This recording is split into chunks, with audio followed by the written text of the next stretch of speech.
Welcome back to Resilience with Tasha Schuh. I am your host, Tasha Schuh, and I want to thank you so much for taking the time to listen. It truly means so much to me that you're joining me on this journey. And I have so enjoyed recording these episodes because they've caused me to revisit parts of my story that I honestly have not thought about in a very long time. And so it's been so amazing to look back and remember so many moments that helped shape who I am today. And so if you've been enjoying this podcast, I would be so grateful if you'd subscribe, leave a review, or share it with someone that you think could benefit from hearing a story of resilience, hope, and overcoming life's challenges. So today's episode is called Freedom on Wheels, Learning to Drive. And it's going to go a little deeper than that, but that's the main subject of this podcast episode because learning to drive wasn't just about just getting behind the wheel of a minivan. It was about reclaiming independence, choosing courage over fear, and believing that my life could continue to move forward, even after my world had really been flipped upside down. Now, this chapter of my story began shortly after I started college and continued throughout the years as I finished college. And it was a season filled with challenges, uncertainty, and countless opportunities to build resilience. And one thing that I've learned about resilience in my journey, especially, is that resilience usually asks us to do something before we feel ready. It stretches us beyond what's comfortable and invites us into places filled with uncertainty. And that's exactly what learning to drive was for me. Now, to be honest, it was terrifying. I knew that if I made a mistake, I could hurt myself or someone else. And that responsibility felt overwhelming at times. But I also knew I couldn't let fear keep me from pursuing the independence that I longed for. Now, by this point, my faith had become a huge part of my life, and I knew God had a purpose for me, and I believed that He would be with me as I faced each new challenge. And learning to drive would become one of the greatest gifts of freedom I ever received, even though it was challenging.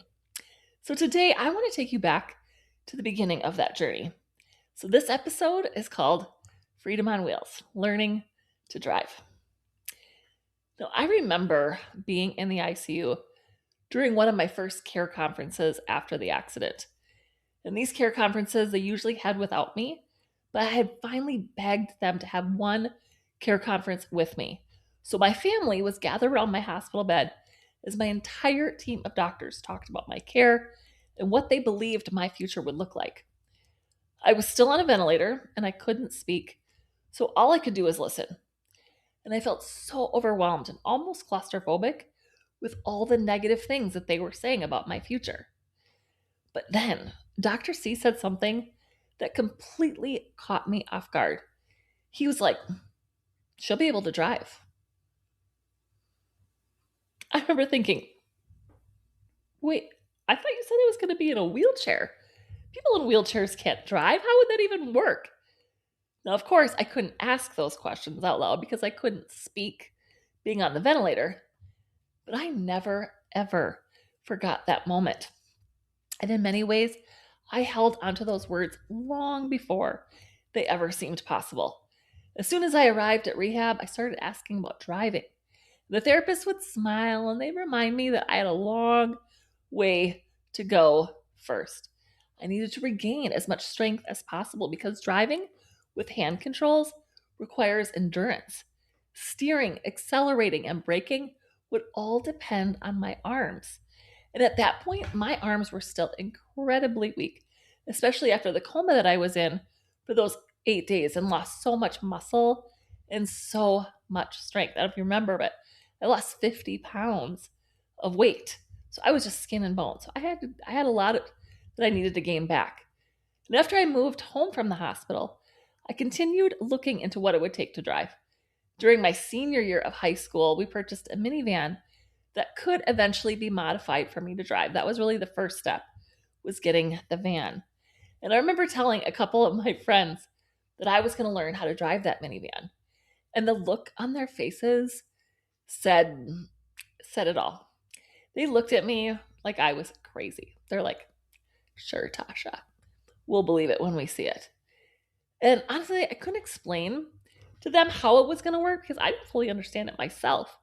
But I knew there had to be a way, and I was determined to find out. And as strange as it sounds, seeing that disbelief on their faces only fueled my determination even more. I wanted to prove that I could really do it.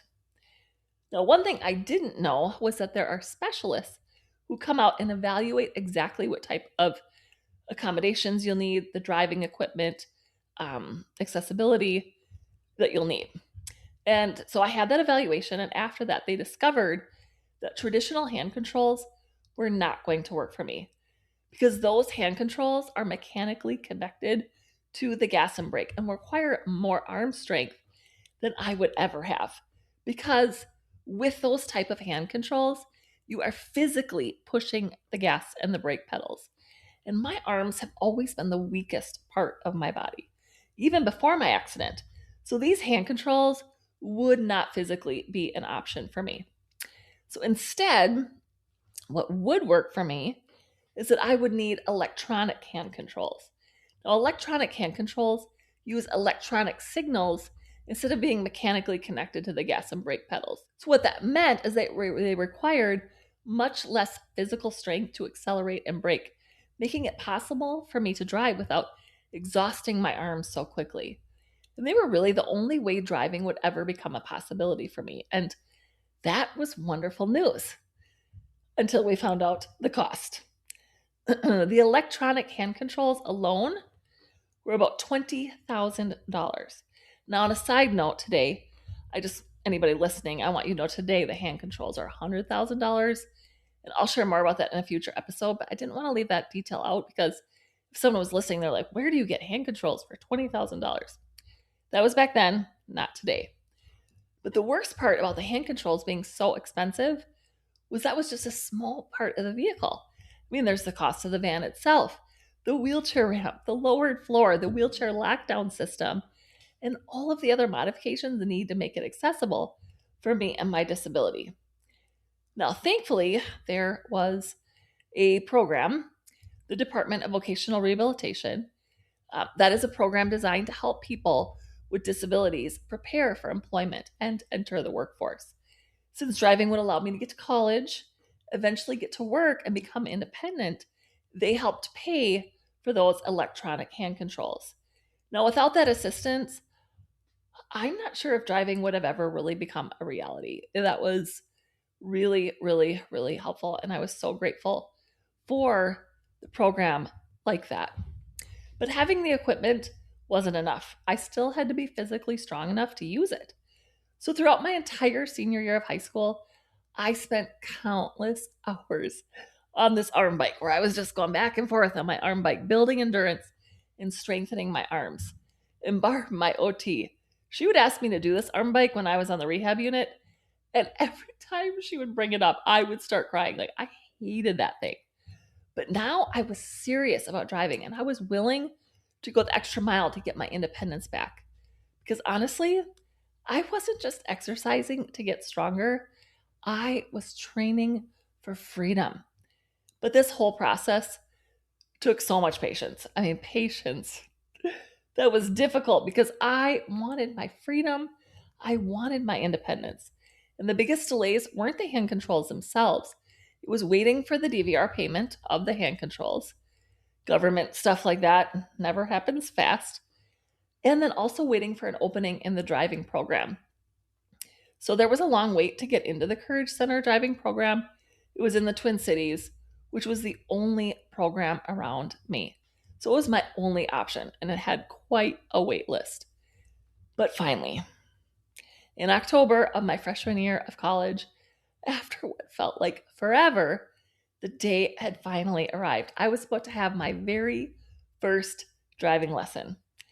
Oh, I was so excited the day that when that day finally arrived, because I've been waiting for months. I've been training, wondering if this day would ever come. And I was finally having my very first driving lesson. Now, there was one thing that I was especially thankful for. I had actually gotten my driver's license about 8 months before my accident. So, what that meant was I didn't have to go through driver's ed all over again. I already knew the rules of the road, I knew how traffic worked, and what it really meant to be a safe driver. So, I did not have to do driver's ed, but this, this, this was completely different. I wasn't learning how to drive a vehicle. I was learning how to drive one in an entirely new way. Up until then, whenever I came home from college, my roommate Brooke would usually drive me home. Or my parents, they would come and pick me up too. Kind of switched off, trying to make sure that I could get home on the weekends that I was going home. And it was completely dependent on someone else to get me where I needed to go. And thankfully, most of my friends were really wonderful about driving me places so I could still be involved. And truly, I am very grateful for that. But that said, they definitely gave me a few memorable rides. I had one friend who seemed to drive about 80 miles an hour everywhere I went with her. And I remember hanging on for dear life, being scared out of my mind, being like, I was already in one accident. I do not need to be in another. It was scary riding with her. Then there was another friend who normally drove a manual transmission in her vehicle. And one day while she was driving my van, she accidentally hit the brake, thinking she needed to push the clutch as she did in her own vehicle. And we came to such a sudden stop that my face slammed into my knees. After that, I remember thinking, I cannot wait until I can drive myself. Now, not because I didn't appreciate my friends, I absolutely did, but because I couldn't wait to have the freedom and independence of getting myself where I needed to go on my own. And now it was time to change that. So the hand controls had been installed in my Dodge Caravan. That was the van that I had purchased to start driving in. And I headed to the Courage Center in Golden Valley, Minnesota for my very first driving lesson. So exciting. Now, to say I was nervous would be an understatement. It was two feelings, excitement and scared. And the instructor drove the minivan to an empty church parking lot to start practice. So he had me drive my wheelchair into the driver's position, lock my wheelchair into my easy lock system, and that system is what securely locked my wheelchair. I still use it today. It locks my wheelchair to the floor of the van. So if I were ever in an accident, my wheelchair wouldn't move. It'd be safe. It's locked down. So after that, he gave me a brief explanation of the controls, and then he simply said, go ahead and drive. I remember thinking, that's it? Are you sure? Nothing else? Now, I have to say, I was very thankful that that parking lot was empty because I was terrible. I was jerking forward, slamming on the brakes, then jerking forward again. Oh my goodness, the controls were so incredibly sensitive. Now, before I get into more details of the driving, I just want to give you an idea of how these hand controls work. My left hand controls both the gas and brake. So I push forward for brake, pull back for gas using those electronic hand controls. My hand rests in what's called a tri-pin system, which helps keep it securely in place. So I push forward for the brake, pull back for the gas. My right hand controls the steering wheel. And that's also secured in its own tri-pin system. And I'll put a link in the show notes of my driving video. Then you can see how all of this in action and all the other cool things that they have for driving with people with a physical disability.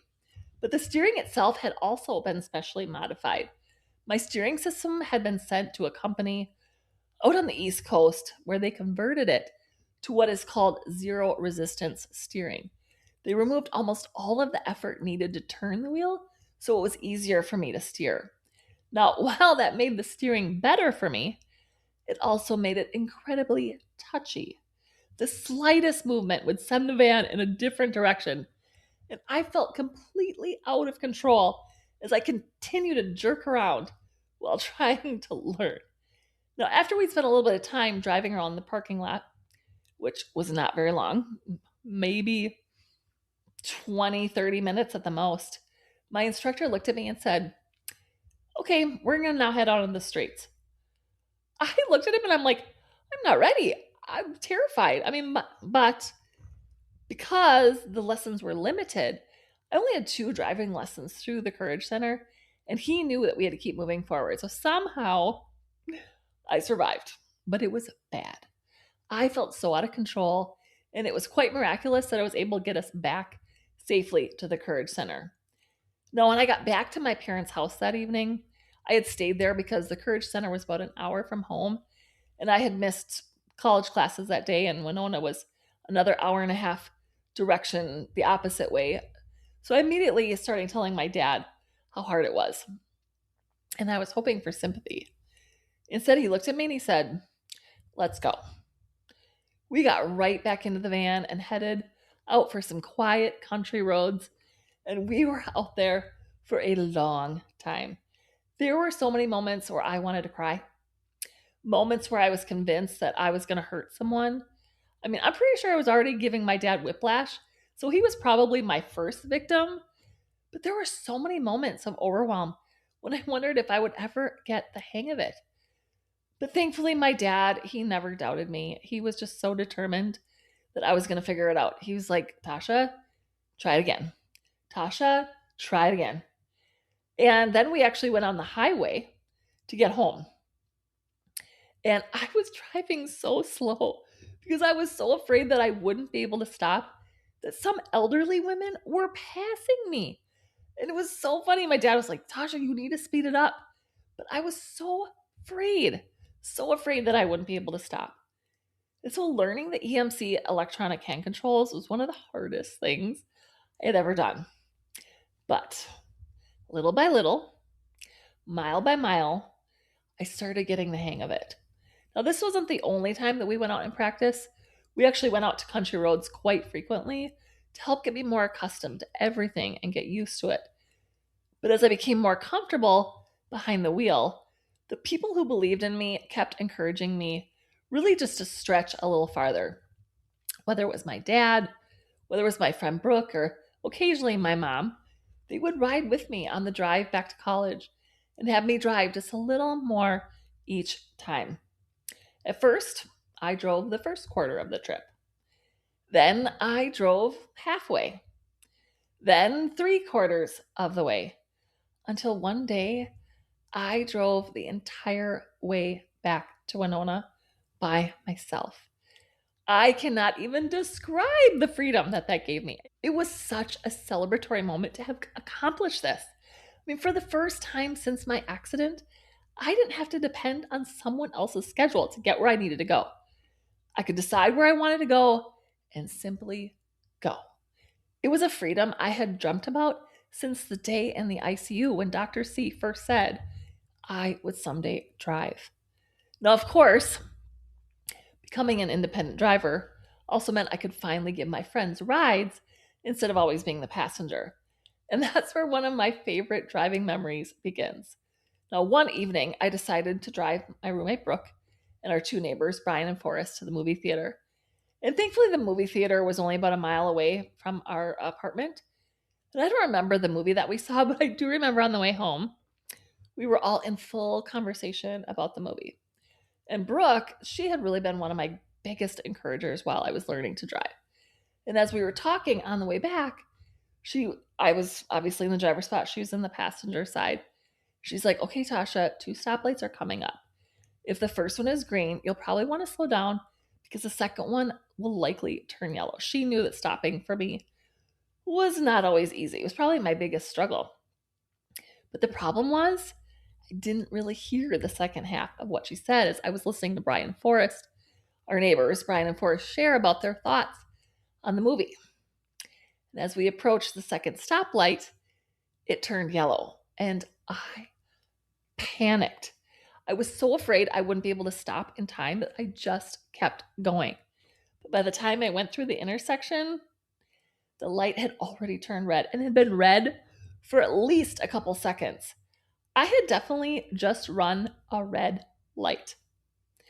Now, a few seconds later, Brooke calmly said, "Tasha, You need to pull over. There's a cop behind us. And I started laughing. I was like, very funny, Brooke. I mean, Brooke always loved pulling pranks, so I was convinced that she was just teasing me.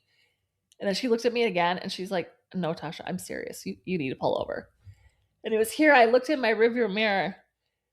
Sure enough, there were the blue and red lights. And then another thought immediately crossed my mind.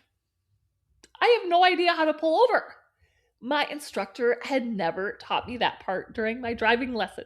So, as funny as it is, I jerked the van very strangely over to the side of the road, getting a little too close for comfort and wondering if I was going to scrape the curb, trying to stop the van, and nervousness of the cop who was behind us. Now, when I was finally able to stop, I just happened to be directly in front of our apartment building where half of our friends just happened to be sitting outside. Yeah, they were going to get a full view of all the action. Perfect timing. But thankfully, when the officer came up to the van, he immediately noticed my hand controls. And I was just explaining to him, like, I'm so sorry. I'm just starting to learn how to drive. I was in an accident and I have these hand controls. And thankfully, he showed me a lot of grace.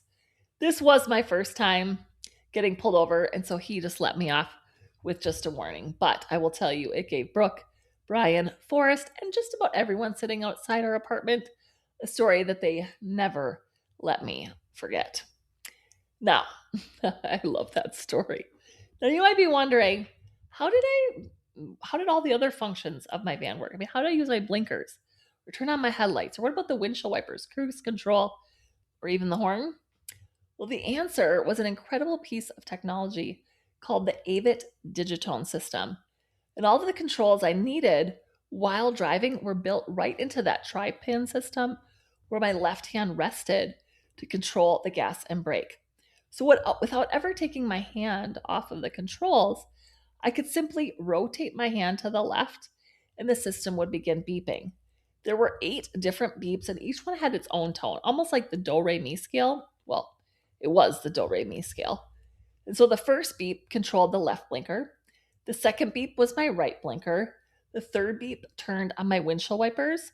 The fourth beep activated the windshield washer fluid. The fifth beep turned on the cruise control. The sixth beep set the cruise control speed. The seventh beep controlled my high beams. And the eighth beep was my horn. It was amazing, but I have to say it was very rare that I use my horn because by the time I got to the eighth beep, it was too late. It was too hard. But it really was amazing technology, and I was learning just how incredible adaptive technology could be. I would have never thought that this would be something that would be out there. But everything I needed was right on my gas and brake system. So I never had to take my hands off the steering wheel, which would have been detrimental because I could have lost control. I mean, this wasn't just for my safety, it was for everyone else's safety on the road as well. So again, if you'd like to see this in action, I'm a visual person. So just make sure, and I'm assuming some of you are, just be sure to check out my driving video that's linked in the show notes. It will explain all of this and make a lot more sense. So the amazing thing was that little by little, driving became easier. There's a saying that goes, it's just like riding a bike. And that's exactly what driving became for me. The more I drove, the more confident I became. And the more confident I became, the stronger I became. Before long, I was driving everywhere. Twin Cities traffic no longer intimidated me. I even took road trips to the Chicago area to visit one of my friends. In places that once felt impossible gradually became completely normal. Now, because of the limited strength in my arms, I could usually drive for about 3 hours before I needed a break. And I should say, I would take a break before that, but that was about the longest that I could drive, was 3 hours. And my arms would simply just get tired. And so if I was traveling farther than that, I would stop, take like a couple hour rest, or have someone else drive for a while. And one of the great things about my van was that the driver's seat could be slid back in. It just popped in, pushed back in, popped in and out, really allowing someone else to just use the regular steering wheel, gas pedal, and brake. And so I would simply ride in the open space where the middle seat in a minivan would normally be. that's where I would sit, and I have straps that lock me in. But honestly, that did not happen very often because I loved driving. I loved the freedom. I loved the independence. And if I'm being honest, I love the control. Really, for the first time since my accident, I could decide where I wanted to go, when I wanted to leave, and how long I wanted to stay. And I remember the first time I drove somewhere completely by myself. Keep in mind, because of my disability, I had very little time completely alone. It seemed like someone was always with me: caregivers, family, friends, and driving changed that. I could roll into my van, turn the key, crank up my music as loud as I wanted, and simply enjoy being by myself. Those drives became some of my favorite moments. And so learning to drive really changed my life in ways I could have never imagined. It gave me freedom, confidence, and independence that I had been dreaming about since my accident. But while I was learning to navigate the roads, life outside the driver's seat kept changing too. College continued, my relationships continued to evolve, and thankfully, God continued revealing his plan for my life. And life continued to evolve in many unexpected ways. One thing that wasn't unexpected, but was still incredibly difficult, was that my parents' divorce became final. My siblings and I tried so hard to keep our family together, but too much damage had been done. Over the years, we had learned that my dad had not been faithful to my mom during their marriage, and it was heartbreaking to learn the truth. And there was simply just too much hurt for the marriage to survive. And so when my mom filed for divorce, our family changed forever. Not only were we grieving the loss of our parents' marriage, but we were also grieving the loss of so many traditions and memories that had made our family feel like home. And as adults, the three of us, my siblings, my sister Angie, my brother, and I really found ourselves trying to pick up the pieces while adjusting to a life where our parents no longer talked to each other or even celebrated holidays together. Now, thankfully, they remained cordial with one another, but it was still awkward and incredibly sad as we were all adults by this time. So we had all these years of all these traditions, and now they were gone. And around that same time, another unexpected opportunity came into my life. At this point, my friend Ryan, who we had been friends with, I'd been really good friends with, asked if I would be interested in dating him. Now, I honestly did not see it coming, and I was terrified. After the rejection I had experienced from my boyfriend, following my accident, and after everything I learned about my dad's unfaithfulness, I had some pretty deep scars, and I struggled with trust. I had a deep fear of rejection, and honestly, I was so scared. And fear kept telling me not to trust anyone. And I thought learning to drive was scary. Dating was even scarier. I had honestly told myself, I'm not going to date. I had recently become a Christian, as I shared in the last episode, and I was still learning and trying to identify who I was and what God wanted for my life. I had spent my entire middle school and high school years dating someone. I always had a boyfriend, and my identity was always found in my boyfriend's lives. I'd say, "Who's Tasha?" Well, Tasha's dating Adam, the singer of the band. Who's Tasha? Tasha's dating Travis, who's the big wrestling star. I always found my identity in them, and I really needed to find out who Tasha was and find my identity of moving forward and who I was on the inside. So at that point, I truly believed it would be better if I just stayed single. But eventually, I agreed to give Ryan a chance and simply see what happened. Now, after a few dates, though, I realized I'm not ready. I told him that I liked him, but I just needed more time. And thankfully, he was incredibly understanding. He knew everything that I was going through with my parents' divorce and all of the emotions that came with it. And he was just so patient. And I will always appreciate the grace that he showed me during that season of my life. But at the same time, I was wrestling with another question: what am I supposed to do with my life? By this point, I had switched my major to special education. So I'd gone from psychology to special education because I thought working with students with disabilities would be a perfect fit. I mean, I have a disability. Wouldn't that be awesome? But the more classes I took, the more I realized this just wasn't where I belonged. And around that time, I had been doing some research work with a professor called, his name was Dr. Kelly Harold, and he was a professor in the communication studies department. And he also had a disability. He had cerebral palsy, a minor form of cerebral palsy. And he had asked me to help with one of his research projects. Every once in a while, he would look at me and he'd say, I'm going to get you to change your major to communication studies. And every time I would laugh and I'd be like, no, I like where I'm at. No. But eventually, though, I found myself questioning what I really wanted to do with my life. And so one day I went into his office and I asked him a question that had really been weighing on me for months. Like, I was like, Dr. Harold, if I were to switch my major to communication studies, what can I do with it? And I'll never forget his response. He looked at me and he was like, Tasha, it's not what you can do with it. What do you want to do? Because he was like, you can do anything you want with that degree. And I remember saying, well, that's the problem. I don't know what I want to do with my life. And without missing a beat, he looked at me and he said, you should be an inspirational speaker. My first thought was, that is the dumbest thing I have ever heard. I hated speaking in front of people. There was no way I could ever do that. Public speaking terrified me. It brought me back to my high school demonstration speeches where I was just could not wait for them to be over. But in that very same moment, it was like a light bulb went off. Deep down, I knew that's exactly what I was supposed to do. And not long before that conversation, one of my professors in the special education department had invited me to share my story with one of his classes. And I was incredibly nervous. But when I finished speaking, student after student came up and thanked me. They told me how much they needed to hear my story and how much it had encouraged them. And for the first time, I realized something. I had always wanted to help people.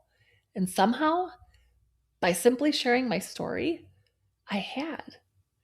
And after months of praying and asking God to reveal his purpose for my life, I finally felt like I had an answer. And so for the first time, I could see a glimpse of the direction that he was leading me. And as I look back on that season of my life, I often think about that day in the ICU when Dr. C looked at my family and me and said, she'll be able to drive. At that moment, I couldn't imagine how that would ever be possible. I couldn't speak. I was lying in a hospital bed. And I truly believed that people in wheelchairs didn't drive. People in wheelchairs couldn't do anything, was what I thought, let alone drive. But somehow he could see a future that I couldn't yet see. And over the next several years, I watched those words slowly become reality.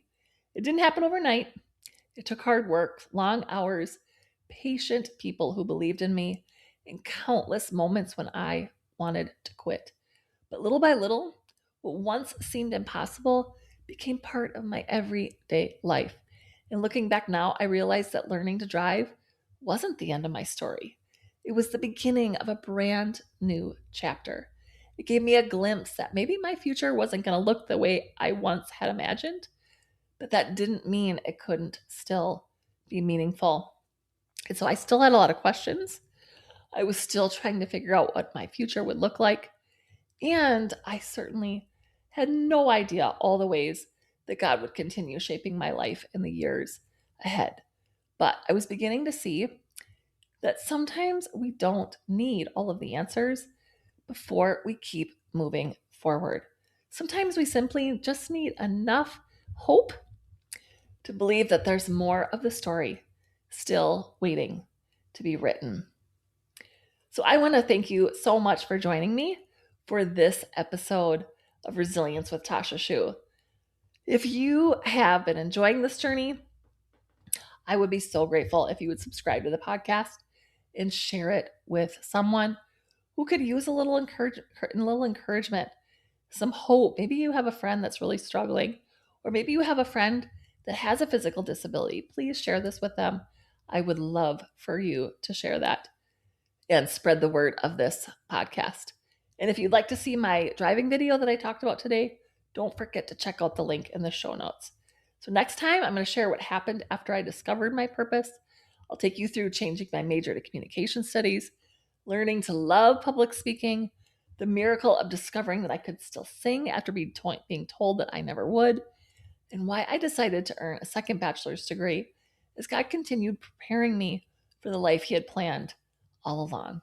I can't wait to share that journey with you. See you next time.